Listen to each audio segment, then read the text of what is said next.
Another lively chain of hands and voices rejoined them to their baggage, settled them in a taxi, and carried them to the hotel.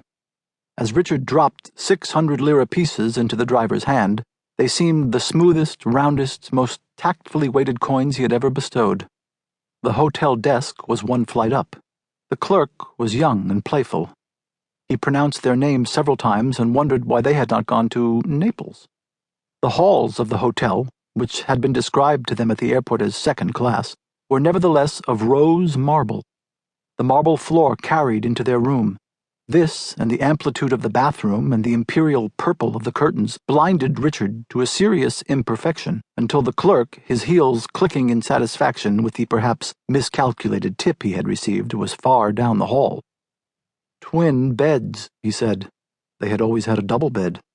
Joan asked, "Do you want to call the desk?" "How important is it to you?" "I don't think it matters. Can you sleep alone?" "I guess, but—" It was delicate. He felt they had been insulted. Until they finally parted, it seemed impertinent for anything, even a slice of space, to come between them. If the trip were to kill or cure, and this was, for the 10th time, their slogan, then the attempt at a cure should have a certain technical purity, even though, or rather all the more because, in his heart he had already doomed it to fail. And also, there was the material question of whether he could sleep without a warm, proximate body to give his sleep shape. "But what?" Joan prompted. "But it seems sort of sad." "Richard, don't be sad. You've been sad enough. You're supposed to relax. This isn't a honeymoon or anything. It's just a little rest we're trying to give each other.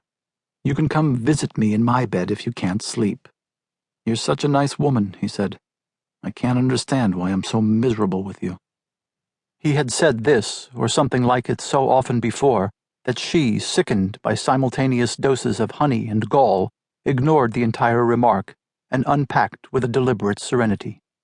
On her suggestion they walked into the city, though it was 10 o'clock.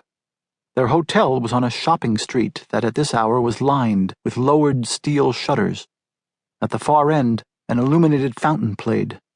His feet, which had never given him trouble, began to hurt. In the soft, damp air of the Roman winter, his shoes seemed to have developed hot inward convexities that gnashed his flesh at every stride.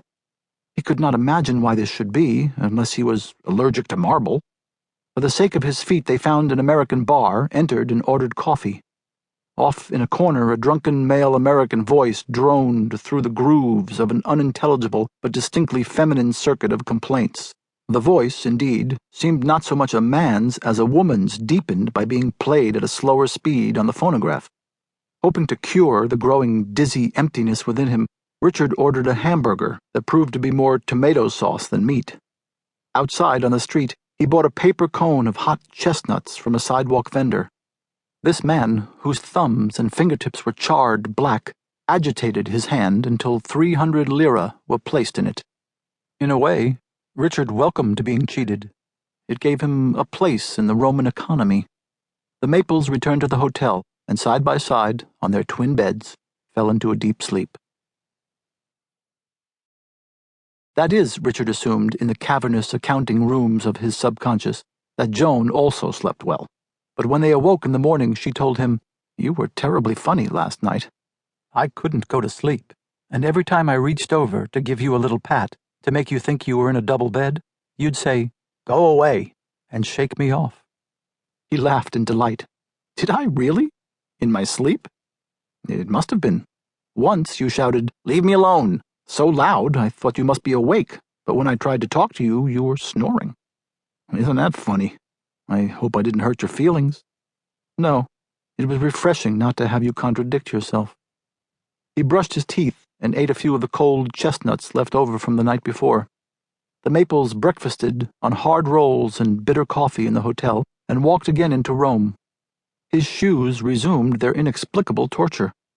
With its strange, almost mocking attentiveness to their unseen needs, the city thrust a shoe store under their eyes. They entered, and Richard bought from a gracefully reptilian young salesman a pair of black alligator loafers. They were too tight, being smartly shaped, but they were dead. They did not pinch with the vital, outraged vehemence of the others. Then the Maples, she carrying the Hachette guidebook and he his American shoes in a box.